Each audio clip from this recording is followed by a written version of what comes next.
আমাদের কর্মের দোষী বাপ আমরা মরছি।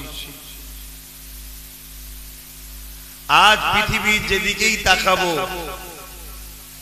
একটাই জিনিস দেখতে পাচ্ছি, আবার একদল মানবরূপী পশুরা মাথা চাড়া দিয়েছে, আবার একদল ফেরাউন, আবার একদল নমরুদ, আবার একদল সাদ্দাত, আবার একদল আবু জেহেল, উতবা, সাইবা, উমাইয়া, আবু সুফিয়ান নামে এই ধরনের মেন্টালিটি নিয়ে আবার একদল মানুষ মাথা চাড়া দিয়েছে।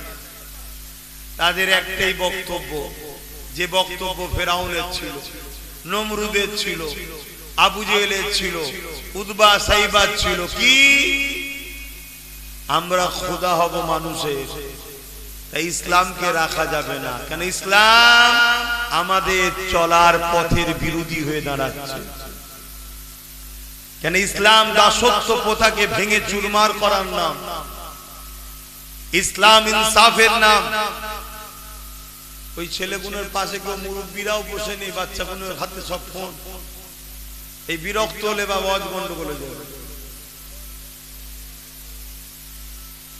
ইসলাম ইনসানিয়াতের নাম, ইসলাম খোদার্থ মানুষের খানা খাওয়াবার নাম, আর ফেরাউন খোদার্থ মানুষ বানাবার নাম, গরিব বানাবার নাম। কেন গরিব যত হবে ফেরাউনকে তত লাভ। সামান্য ভিক্ষাই গোলাম বানিয়ে রাখবো। ফেরাউন বেইনসাফির নাম, ফেরাউন জুলুমের নাম, এজিদের নাম, এজিদ সন্ত্রাসের নাম, আবু জেহেল আতঙ্কের নাম। আজকেও তাদের উত্তরসূরি যারা আছে তারা পৃথিবী বুকে মাথা চাড়া দিয়েছে। আর এই মাথা চাড়া দেয়া কিন্তু নতুন নয়, প্রায় সময় এরা মাথা চাড়া দেয়। আর ইমানদার মোমেন মুসলমানদের দ্বারা আল্লাহ এদের মাথাকে ভেঙে ঠান্ডা করে দেয়। বলুন সুবহানাল্লাহ। আবার এরা গুটি গুটি গুটি গুটি পায়ে গুটি সাজায়, আবার গুটি গুটি পায়ে এরা প্রস্তুত নেয়। ফোনের উপরে কত ফোন তুলব, হ্যাঁ ফোন তো সাইলেন্ট করে রাখা যায় না, কখনো ইমার্জেন্সিও ফোনে করা দরকার, কখনো নওশাদ ফোন করে জরুরিতে, ঘরেরও ফোন থাকে। কিন্তু মানুষ চারিদিকে সব পেরেশানের মধ্যে মানুষ রয়েছে, ফোন করছে, ভালোবাসে বলে করে, এটা আমি অস্বীকার করছি না, কিন্তু এই এখন তো তোলা সম্ভব নয় না। তো যাক আমার ভাইরা, একটুখানি কষ্ট দিচ্ছে আপনাদের।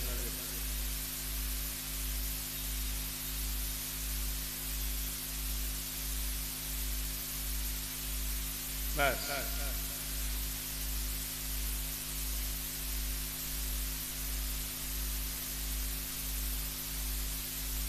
এখন সব তো ডবল সিমের কারবার চলছে, তো সবাই জানাটা বন্ধ করে দিলাম, বুঝতে পারছেন? তাহলে আজকে এই যে ইসলামের উপরে আঘাত, এই যে ইসলামের উপরে অত্যাচার, যেমন এক এক জায়গায় এক এক ধরনের। আমরা প্যালেস্তাইনের দিকে যদি তাকাই আমরা দেখতে পাবো যে হতভাগা গুণকে, যে জালিম গুণকে প্যালেস্তাইন বাসীরাই সাহারা দিল, ঘর দিল, জামা দিল, স্কুল দিল, পড়া দিল, খেতে দিল, থাকতে দিল, সেই জালিম গুণই আস্তে আস্তে শক্তিশালী হয়ে খুঁটি সাজিয়ে প্যালেস্তাইন বাসীর উপরই আঘাত করছে, বলছে বেরিয়ে যাও, পুরো দেশ আমি লোব। তবে মনে রাখবেন, দুধ কলা খাওয়ানো ভালো, মানুষকে খাওয়াতে হয়, সাপকে নয়। ইসলাম কারা মানুষ সুরাতে সাপের থেকেও খারাপ, উলাইকা বালহুম আদাল, চতুষ্পদ জন্তুর থেকেও নিকৃষ্ট এই মানুষের মধ্যে এক শ্রেণী আছে। কোরআন এ সম্বন্ধে আমাদেরকে সজাগ করেছে না করেনি, সেটা মাথায় রাখা। তবে এখানে একটা পয়েন্ট আপনাদের ঘরে দিচ্ছি, খুব ভালো করে মনে রাখবেন। এই ইসলাম বিদ্বেষী, জালিম, অত্যাচারী মানবরূপী পশুগুলো সর্বসময় ইসলামের পিছনে লাগার চেষ্টা করে, কিন্তু এরা মাথা কখনো তোলে না। মাথা তখন তোলে যখন এক দল দাড়িওয়ালা টুপিওয়ালা মুফতি মৌলানা সেজে এদের সাথ দেয়, এই কথাটা মনে থাকবে তো নাকি? মুনাফিক মুসলমান যখন এদের সাথ দেয় তখন এরা মাথা তোলার সাহস পায় না। এদের হাতে যতই সুপার পাওয়ার থাক, যতই মিসাইল পারমাণবিক শক্তি থাক, এরাও জানে যে এই ইসলামের অনুসারীদের সঙ্গে লাগা সম্ভব নয়। কেন? অন্ধকার যত বড়ই হোক, আলো যত ছোটই হোক, অন্ধকারকে কিন্তু কাটানো ওই ছোট আলোই যথেষ্ট। জোরে বলুন সুবহানাল্লাহ।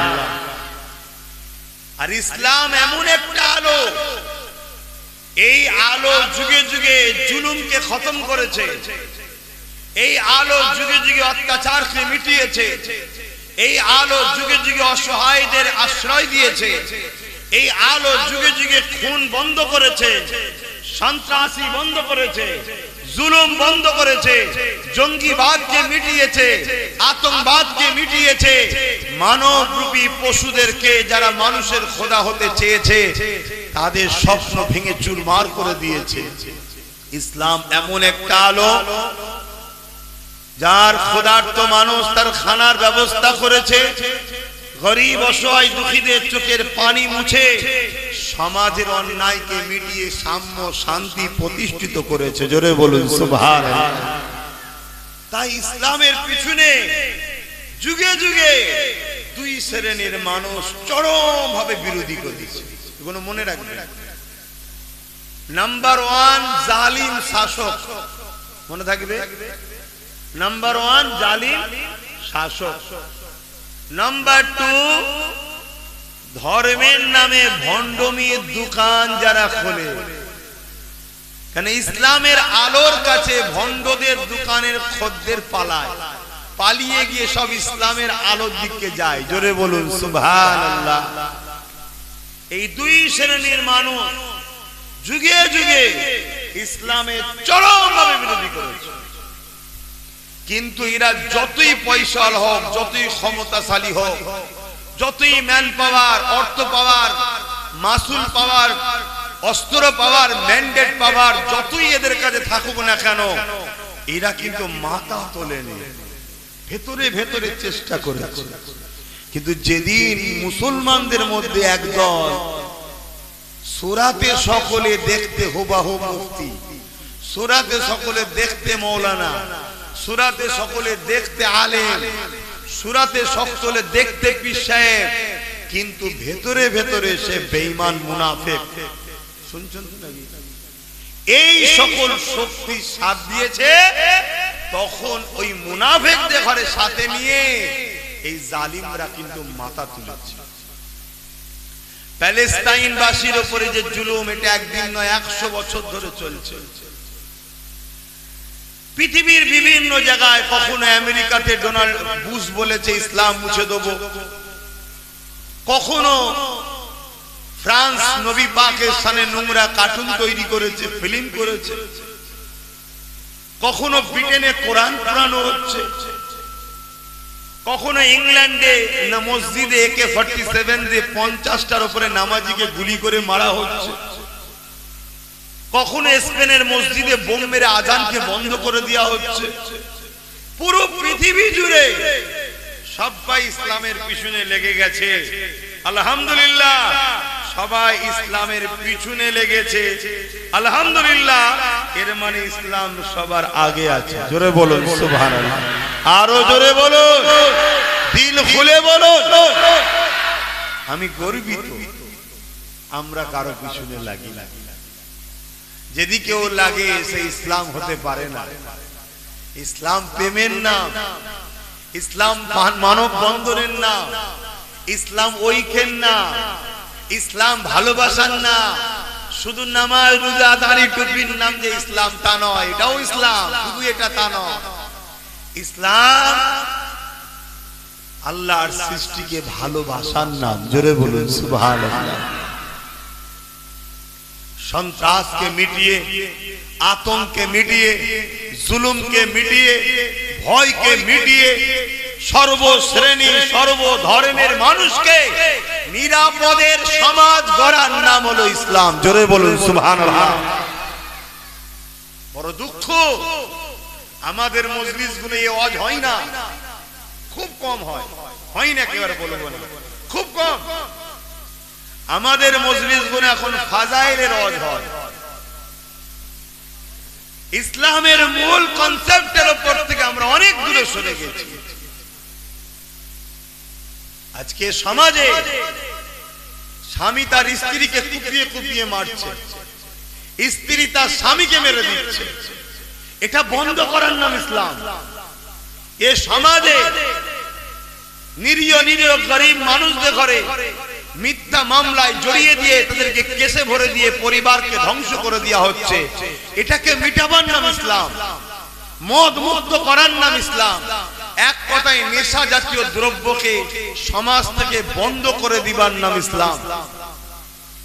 আমি মিডিয়াতে দেখছিলাম মানুষ কত হিংস্র হতে পারে, একটা মানুষকে ওপেন তরোয়াল দিয়ে কুপোচ্ছে, আমি অবাক হয়ে যাচ্ছি, টুকরো টুকরো করছে। সমাজে এই রকম আতঙ্কবাদ, সন্ত্রাসবাদ, জঙ্গিবাদ, মানবরূপী শয়তানদের ঘরে নিপিয়ে দিয়ে সমাজের সর্বধরনের, সর্বধর্মের, সর্বভাষা, সর্বশ্রেণী আল্লাহর সৃষ্টিকে নিরাপদের শহর, নিরাপদের গ্রাম, নিরাপদের জমিন বানাবার নাম হলো ইসলাম। জোরে বলুন সুবহানাল্লাহ। নামাজ তো তোমার ব্যক্তি জীবনের আমল, রোজা তো তোমার ব্যক্তি জীবনের আমল, দাড়ি তো তোমার ব্যক্তিগত আমল, টুপি তো তোমার ব্যক্তিগত আমল। তুমি রাখবে তোমার ফায়দা, তুমি পড়বে তোমার ফায়দা, তুমি নামাজ পড়বে রোজা রাখবে তোমার ফায়দা, এতে সমাজের কি লাভ?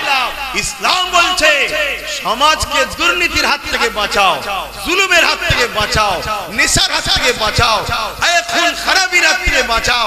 আমার সৃষ্টির মুখে হাসি ফোটাও, আমার সৃষ্টিকে যে হাসাবে আমি আল্লাহ তাকে কিয়ামতের দিন হাসাবো। জোরে বলুন সুবহানাল্লাহ। সেই সৃষ্টি যদি হিন্দু হয়, খ্রিস্টান হয়, আদিবাসী হয়, তার ধর্মের দিকে দেখো না, তোমার রবের সৃষ্টি দেখো।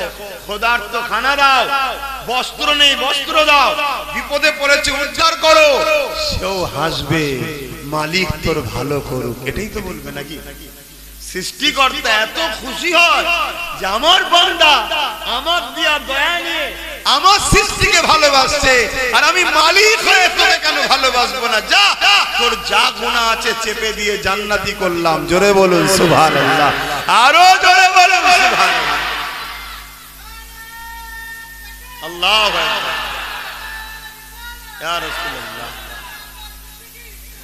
আমার স্লোগান দিওনি, বাকি দুটো ঠিক ছিল। তো ভাইরা আমার, ও রাস্তায় যা করো তো ঠিক আছে, এটা হুজুরের মজলিস, এখানে আব্বাস সিদ্দিকী এমন কিছু ব্যাপারে নেই, এটা সামান্য খাদেম। আমি বড় সৌভাগ্যবান যে আল্লাহ আমাকে এবং রসুলের দিনের আল্লাহ খেদমত করার সুযোগ দিয়েছে আমাকে। আমি নিজেকে বিরাট বড় ধন্য মনে করি, কেন এটা জাতা কাজ নয় যে আল্লাহ আমাকে সুযোগ দিয়েছে তুই আমার দিনের কথা আমার বান্দাকে বল, তাহলে আমি বিরাট কিছু ভিআইপি নয় ভাই, আমি নসিব আল্লাহ যে আল্লাহ সুযোগ দিয়েছে। তো যাক ভাই, আমি ফিরে আসছি। তাহলে ইসলামটা বুঝতে পারছেন তো নাকি? আজকে বড় দুঃখ, সেই ইসলামকে যুগে যুগে এই প্রভাবশালী, ক্ষমতাশালী, সমাজ বিরোধী, ধর্মের নামে ভণ্ড যারা, তারা কিন্তু ইসলামের বিরোধী করেছে। কেন? ইসলাম যা বলে আর তারা যা করে, তাদের শয়তানি, তাদের চিটিংবাজি, তাদের প্রতারণা, তাদের ধোঁকা, তাদের জুলুম, তাদের অত্যাচার বারবার মানুষের কাছে চোখে আগুন দিয়ে খুলে দেখিয়ে দিচ্ছে এটা শয়তান। এই অত্যাচারী এ মানুষের সুরাতে আছে, কিন্তু চতুষ্পদ জন্তুর থেকেও নিকৃষ্ট। সৃষ্টিকর্তা বলছেন কুনতুম খায়রা উম্মাতিন উখরিজাত লিন-নাসি তা'মুরুনা বিল মা'রুফ ওয়া তানহাউনা আনিল মুনকার। হাফেজে বসে আছে কোরআনের কথা, আল্লাহ কালামুল্লাহর মধ্যে বলছে তোমাদেরকে দুটো কাজ দিয়ে পাঠিয়েছি, তোমরা আশরাফুল মখলুকাত, তোমরা শ্রেষ্ঠ উম্মত, তোমাদের দুটো কাজ, এই দুটো কাজ যদি করো মাইনে হিসাবে জান্নাত। জোরে বলুন সুবহানাল্লাহ। তোমার দুনিয়ার অফিসে চাকরি করো, বিভিন্ন লোকের কাছে কাজ করো, কাজ দিয়েছে, কাজ যদি না করো মাইনে দেবে ভাই? তা আল্লাহ আমাদেরকে চোখ দিয়েছে ফ্রি, পা দিয়েছে ফ্রি, কান দিয়েছে ফ্রি, হাত দিয়েছে ফ্রি, কিডনি দিয়েছে ফ্রি, জবানে কথা দিয়েছে ফ্রি, খেতে দিচ্ছে জমিন আসমানে কত রকম কোয়ালিটির চাষ আল্লাহ জমিনে ফল দিয়েছে, খাদ্য দিয়েছে, সব আমাদের জন্য ফ্রি ফ্রি ফ্রি। আমরা একে অপরের পয়সা নিই, আল্লাহ তো লাই না। কিন্তু আল্লাহ বলেছে দুটো কাজ করতে হবে। কি? আমার জমিনের উপরে অন্যায় দেখলে প্রতিরোধ করে অন্যায়কে খতম করো, আর আমার জমিনে আমার মোহাম্মদ রসুল যা হুকুম করছে ওই ন্যায় কাজগুলোকে প্রতিষ্ঠিত করো। জোরে বলুন সুবহানাল্লাহ। এটা আমাদের কাজ। যদি এই কাজ করতে পারি গেনা, আর করতে না পারি গেনা। রাসূল পাক আমাদের জন্য একটু সহজ করে দিয়েছে। কি? অন্যায় দেখলে হাত দিয়ে রোখো, যদি হাতে ক্ষমতা না থাকে মুখ দিয়ে রোখো, মুখে যদি ক্ষমতা না থাকে অন্যায় অন্তর থেকে ঘৃণা করো। তবে অন্তর থেকে ঘৃণাটা একেবারে দুর্বল, কচু পাতায় পানি দিয়া টাইপে, কখন যে ঈমান চলে যাবে কোনো ঠিক নাই। এই তিনটের মধ্যে কোনোটা যদি না থাকে রাসূল বলছে তার মধ্যে কোনো ঈমান নাই। শুনছেন? তাহলে অন্যায় দেখলে হাত দিয়ে রোখো, অন্যায় দেখলে হাতে ক্ষমতা নেই, মুখ দিয়ে রোখো, মুখেও ক্ষমতা নেই, অন্তর থেকে ঘৃণা করো। যদি এই তিনটের মধ্যে কোনো গুণ তোমার মধ্যে না থাকে রাসূল বলছে তার মধ্যে ঈমান নাই। হতে পারে নামাজি, হতে পারে দাড়িওয়ালা, হতে পারে টুপিওয়ালা, হতে পারে হাজি, হতে পারে মসজিদ বানিয়েছে, হতে পারে কোরআন পড়ে, সব আমল থাকতে পারে, হুজুর বলছে ওর মধ্যে ঈমান নাই। আর ঈমান যার নাই তার নামাজ রোজা দাড়ি টুপির কোনো দাম আছে? তাহলে অন্যায় দেখলে প্রতিরোধের দরকার আছে না নাই? এর নাম তো ইসলাম। তাহলে আজ পুরো দেশ জুড়ে, পৃথিবী জুড়ে ইসলামের বিরুদ্ধে জালিমরা লেগেছে। কেন জানেন? যে অন্যায় দেখলেই মুসলমানরা প্রতিরোধ করবে। কেন? এটা ওদের ঈমানের ব্যাপার। জান চলে যায়, চলে যাবে, অন্যায় দেখলে প্রতিবাদ করবে। সাহাবা হুজুররা প্রিয় জানকে দিয়েছে গরিবের জন্য, প্রিয় জান দিয়েছে বিধবার জন্য, প্রিয় জান দিয়েছে এতিম অসহায়কে বাঁচাবার জন্য, জালিমদের হাত থেকে আল্লাহ সৃষ্টিকে বাঁচাবার জন্য, রেপ বন্ধ করার জন্য, নারীগুলোকে জ্যান্ত পুঁতে দেওয়া বন্ধ করার জন্য, এক কথায় ন্যায় ইনসাফ প্রতিষ্ঠিত করার জন্য সাহাবারা জীবন দিয়েছে। জোরে বলুন সুবহানাল্লাহ। কি অন্য কিছু কারণে কিছু নাকি? কেন? সাহাবা হুজুরদের ঘরে নবী বলেছে তোমাদের এটা কাজ, আর এই কাজে যদি যুদ্ধ হয় যুদ্ধ করো, যুদ্ধ করতে গিয়ে যদি তুমি মারা যাও সৃষ্টিকর্তা তোমাকে বেহিসাব জান্নাত দেবে। জোরে বলুন সুবহানাল্লাহ। কেন? তুমি সৃষ্টিকর্তা সৃষ্টিকে বাঁচাতে গিয়ে মরেছো, সৃষ্টিকর্তার জমিনের উপরে ফিতনা বন্ধ করতে গিয়ে মরেছো, সৃষ্টিকর্তার জমিনের উপরে সন্ত্রাসবাদকে মিটিয়েছো, আতঙ্কবাদকে মিটিয়েছো, জঙ্গিবাদকে মিটিয়েছো। কিন্তু দুঃখের বিষয় মিডিয়া খুললেই দেখা যায় সন্ত্রাসরা দিনরাত ইসলামকে সন্ত্রাস বলছে, জঙ্গিরা দিনরাত ইসলামকে জঙ্গি বলছে, আতঙ্কবাদরা দিনরাত ইসলামকে আতঙ্কবাদ বলছে। মানে নকলের গায়ে লেখা আছে নকল হইতে সব। শুনছেন তো নাকি? মাইক তাদের, চ্যালেঞ্জ তাদের, পয়সা তাদের, স্টুডিও তাদের, দু চারটে মুনাফিক মুসলমানকে ভাড়া করে নিয়ে যায় ওগুলোও তাদের। সেখানে ভগ ভগ করে দিন রাত ধরে ইসলামের পিছনে একদল মিডিয়া ঘেউ ঘেউ করছে না করেন? ঘেউ ঘেউ করতে করতে বলছে ইসলাম তো ১৫০০ বছর বলছে না। বলেন এ মূর্খ জানেই না, এ মূর্খ জানেই না যে ওর আব্বা, আমার আব্বা, সবার আব্বা, বাপ আদম ছিল ইসলামের অনুসারী। জোরে বলুন সুবহানাল্লাহ। ও মূর্খ জানে না ওর মা, আমার মা, সবার মা, মানুষ্য জাতির মা, মা হাওয়া ছিলেন ইসলামের অনুসারী। জোরে বলুন সুবহানাল্লাহ। আরো জোরে বলুন সুবহানাল্লাহ। কিন্তু জোর করো, জোর করো কেন? জালিম শাসকের অর্থ পাওয়া যাবে, জালিম শাসকের অর্থ পাওয়া যাবে। এই ষড়যন্ত্র আজকে পুরো পৃথিবীতে চলতে চলতে চলতে চলতে আজকে দুর্ভাগ্যের বিষয় আবার আবার বদলাই শুরু করেছে। কেন ডিস্টার্ব করছো তোমরা?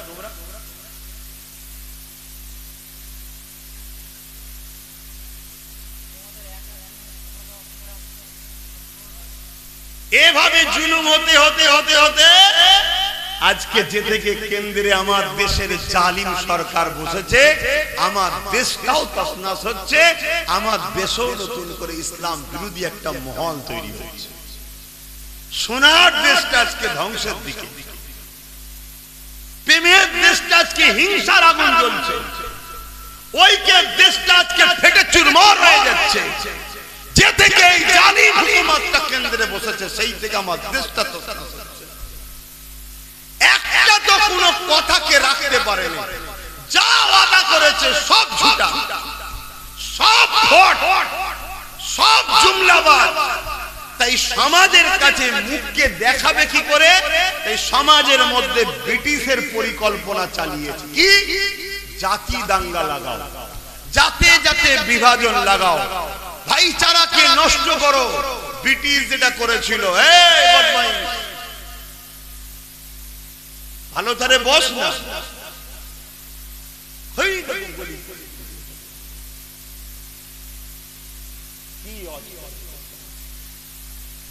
শুনছেন তো নাকি? কি করবো বাপ, অন্যায় দেখলে তো বলতে হবে, এর নাম তো ইসলাম, তো বলতে হচ্ছে, বারবার ডিস্টার্ব হয়ে যাবে। আর একটা মুড যখন চলে যাবে না, আর ওই জায়গাটা ফিরিয়ে আনা যাবে না। সবটা একটা সিস্টেমে হয়। কি কথা বলছিলাম? হ্যাঁ, নিজেদের অন্যায়কে ঢাকার জন্য ব্রিটিশ এদেশে হিন্দু মুসলমান বিভিন্ন ধর্মের মধ্যে লাগিয়েছিল। জানেন না, ছোটবেলায় পড়েছিলেন না? ওই যে কার্তুজের মধ্যে মুসলিম পাড়ায় গিয়ে বলেছিল যাতে সোরের চর্বি আছে, আর হিন্দু পাড়ায় গিয়ে বলেছিল ওতে গরুর চর্বি আছে, যাতে করে এই কার্তুজ টুটাতে মুসলমান মুখ দিয়ে তখন ছিঁড়ে বন্দুকে লাগিয়ে মারতে হতো, যাতে করে আমাদের বিরুদ্ধে মুসলমানরা নয় কার্তুজে মুখ দেয়, আর হিন্দুরাও যাতে মুখ না দেয় তাহলে লড়াই করতে পারবে না। শুনছেন তো নাকি? তাদের আস্থা ভাই, আমি তাদের বিশ্বাসের উপরে হাত তুলতে চাইছি না, বলতে চাইছি না। আমাদেরও যেমন বিশ্বাস, আমরা খিনজিল থেকে দূরে থাকি, দিই না তাতে, তাই তো নাকি? আজকে সিস্টেমটাও ঠিক সেরামই চলছে। কখনো মসজিদে গিয়ে সোরের গোস্ত, কখনো মন্দিরে গিয়ে গরুর গোস্ত ফেলে দিয়ে দুই জাতিকে লাগিয়ে দিচ্ছে। আমাদের কাজ কাম নেই, দিন রাত ধরে ওই মারপিট করেই যাচ্ছি, আর ওই দিকে ওরা পুরো দেশটাকে একটার পর একটা বিক্রি করছে। কখনো রেল, কখনো এয়ারপোর্ট, কখনো LIC, এভাবে পুরো দেশকে বিক্রি করছে। চীন 10,000 বর্গ কিলোমিটার দখল করে নিয়েছে কম বেশি। এই যে দেশকে শেষ করে দিচ্ছে আর আমাদের খেয়াল নেই। ঠিক এরকম হতে হতে হঠাৎ করে আজকে কেন্দ্রের জালিম সরকার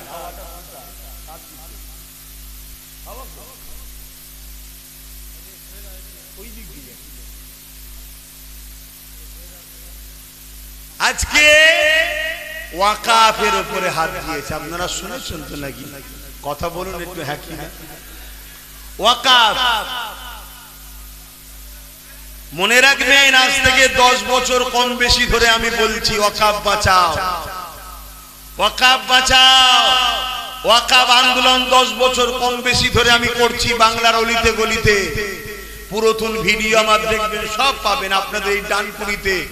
বিশাল জনসভা করেছিলাম ওয়াকাফ বাঁচাও। এভাবে 10 বছর ধরে চিল্লাচ্ছি। যা তৎকালীন সময় বহুত আলেম ওলামা, পীর পীরজাদা, সমাজের অনেক গণ্যমান্য লোক আমাকে ছোট বড় কথা বলেছিল, গালিগালাজ করেছিল, আমার সাথে মিশতে মানুষকে নিষেধ করেছিল, আমার ডাকে কেউ সাড়া দিলে তাদেরকে মেরেছিল, তাদের উপরে জুলুম করেছিল।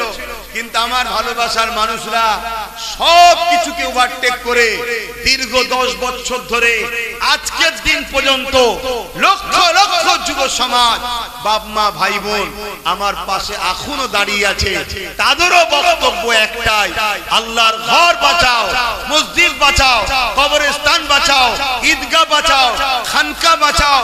এক কথায় ইসলামের একটা পাঠ হলো ওয়াকফ।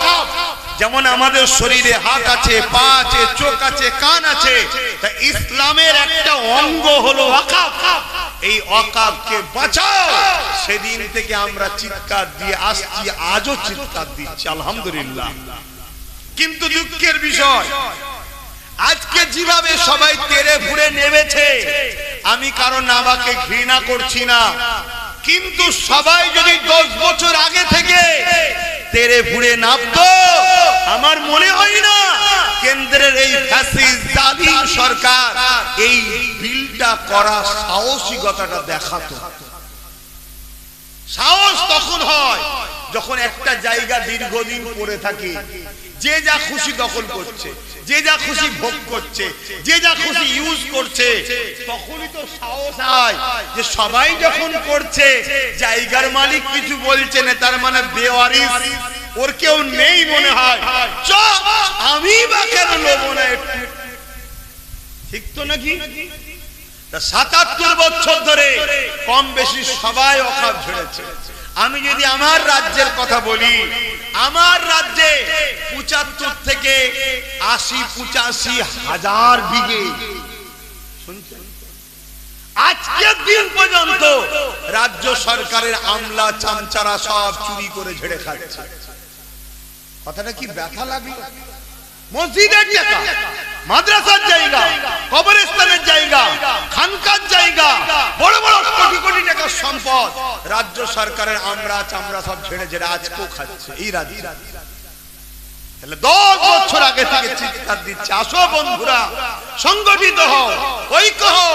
তোমরা যদি বুলেটের গুলিকে ভয় করো, আমি সামনে আছি, কমসে কম বিরোধী করো না, সাথ দাও।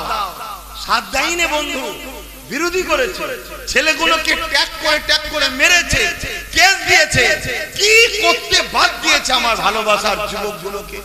আহলে সুন্নাত ওয়াল জামাতের ছেলেদের উপরে কম জুলুম করেছে, কিন্তু আলহামদুলিল্লাহ, আল্লাহ শুকরিয়া আদায় করি, আজও পর্যন্ত সেই ছেলেরা মজবুত হয়ে এখনো দাঁড়িয়ে আছে। ভাইজান, আপনি যা বলবেন তাই বলুন না, আলহামদুলিল্লাহ।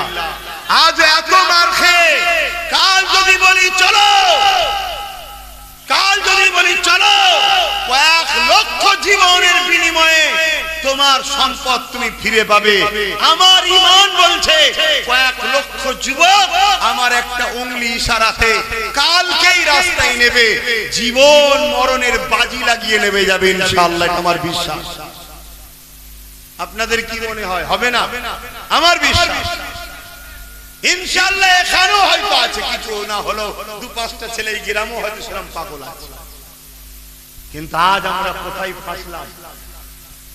কেন্দ্র সরকার দেখছে সবাই মিলে খাচ্ছে, মুসলমানরা তো কিছু বলছে না, তা আমি টোটাল গাছ সমেত বুড়া সমেত তুলে নিয়ে খেয়ে নিয়ে, মানে বড় ডাকাত তো সবাই রয়ে বসে খায়, এ একদম বুড়া সমেত তুলতে গেছে। কথা বুঝছেন না, বোঝেন না? আইন করে বুড়িতে গেছে, ব্যাস, কথা বুঝে আসছে?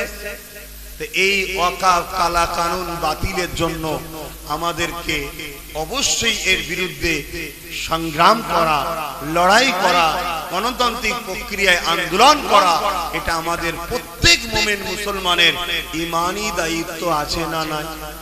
জোরে বলুন, আছে না নাই? আছে। কিন্তু দুঃখের বিষয়, এই লড়াইটা করবেন যে এখানেও 2 নম্বরই চলছে। দুঃখ কোথায় বলি, এখানে আজকের দিনে তো 2 নম্বরই চলছে। কিরকম 2 নম্বরই? আমি শুধু ইশারাতে বলছি, খুলে বলবো আর কিছুদিন পর থেকে। ইশারায় শুধু বলছি, আছি আমরা এখন চুলোর উপরে, কড়ার উপরে আছি। কোথায়? কড়ার উপরে। বিপদে আছি না নাই? কিন্তু এই টাইমেও প্ল্যান চলছে কড়া থেকে তুলে ডাইরেক্ট চুলোই ফেলে জাতি করে যায়। এর পিছনেও মুনাফিক মুসলমানের হাত আছে, মনে রাখবেন। সেই দিন উম্মতে মুহাম্মাদির জাগা দরকার ছিল যেদিন সুপ্রিম কোর্ট থেকে আস্থার উপরে বাবরি মসজিদের বিরুদ্ধে রায়টা এসেছিল। সেদিন উম্মতে মুহাম্মাদির বুঝে নেওয়া দরকার ছিল এ দেশে যে আমরা সবাই মিলে স্বাধীন করেছি সবটাই ঠিকই, কিন্তু এ দেশ সংবিধান অনুযায়ী আর চলছে না। কথা মাথায় ঢুকছে? এখন না দুটো ছেলে, ছোট্ট ছোট্ট দুটো ছেলে, তোমার পিছনে দেখো, দুটো ছোট্ট ছোট্ট ছেলে, তো চোখগুলো নষ্ট হয়ে যাবে।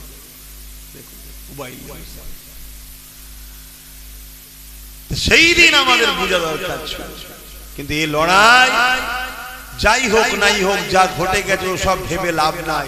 এর সমাধানের রাস্তা এখনো আছে না না? আওয়াজ দেব না, আছে না না? কিন্তু এখন যে জায়গায় দাঁড়িয়ে আছি আবেগে করলে হবে না। শুনছেন তো নাকি? একতলা দুতলা ঘর করেন আলাদা কথা, বিনা ইঞ্জিনিয়ার বিনা ব্লুপ্রিন্টে করে ফেললেন আলাদা কথা। এ তখন বিরাট বড় বিল্ডিং করতে হবে, বিশাল বড় লড়াই, ঠিক না? এজন্য আগে আমাদেরকে বসতে হবে, বসে ব্লুপ্রিন্ট করতে হবে। ভালো ভালো ইঞ্জিনিয়ার যারা বোঝে, ইঞ্জিনিয়ার বলতে কি বুঝছেন তো নাকি? এই সম্বন্ধে বোঝে, ইমানদার মুসলমান, ইমানদার নেতা, তাদেরকে নিয়ে বসে ইঞ্জিনিয়ারিং প্ল্যান তৈরি করে তারপরে আমাদেরকে কিন্তু ঝাঁপাতে হবে, টুক টুক টুক টুক করে আগাতে হবে। আর এটা সর্বপ্রথম সমাজকে বুঝাতে হবে ওয়াকাফ কালা কানুনটা শুধু মুসলমানদের বিরুদ্ধে নয়, ওয়াকাফ কালা কানুনটা হলো সংবিধানকে মিটিয়ে দিবার আইন। সংবিধান কি শুধু মুসলমানদের? সংবিধান তো হিন্দু দলিল সবার।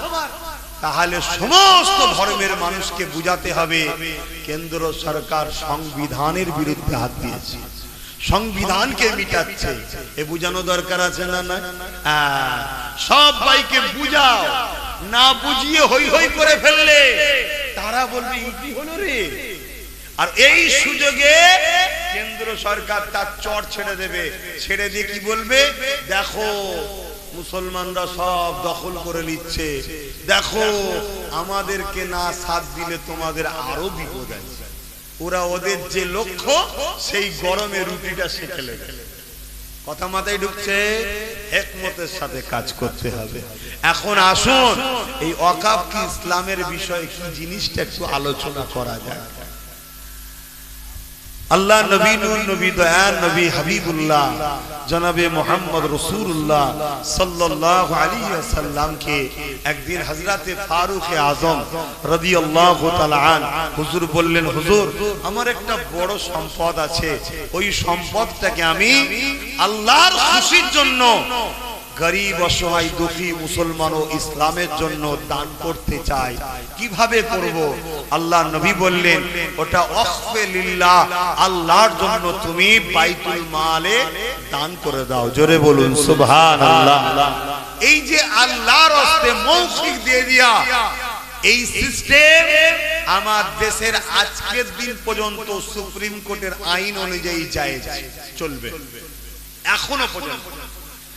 ঠিক সেই সিস্টেমে হাজার হাজার বছর ধরে এই ওয়াকাফ প্রপার্টি আমার দেশে যুগ যুগ ধরে আমাদের পূর্বপুরুষ যারা অর্থশালী ছিল আল্লাহর খুশির জন্য মসজিদে, মাদ্রাসা, কবরস্থান, ঈদগাহ, গরিব উম্মতের পড়াশোনার জন্য দান করে গেছে, যার সম্পদ পুরো ভারত জুড়ে 28 লক্ষ বিঘে সম্পদ, কম বেশি 28 লক্ষ বিঘে সম্পদ। ভাবতে পারছেন? এই 28 লক্ষ বিঘে সম্পদ, এই সম্পদ আমাদের পুরো দেশ জুড়ে আছে। এই সম্পদের উপরে কেন্দ্র সরকারের নজর পড়েছে। কেন? দেখেছে মুসলমানদের গার্জেন নেই। গার্জেন বোঝেন তো না? আমাদের হয়ে বলার কেউ নেই। যাকে গার্জেন মনে করলাম সে তো বলছে দিল্লি চলে যাও। আমাদের হয়ে বলার কেউ আছে? এইটাকে এই সুযোগে নাও, এই নজর পড়েছে।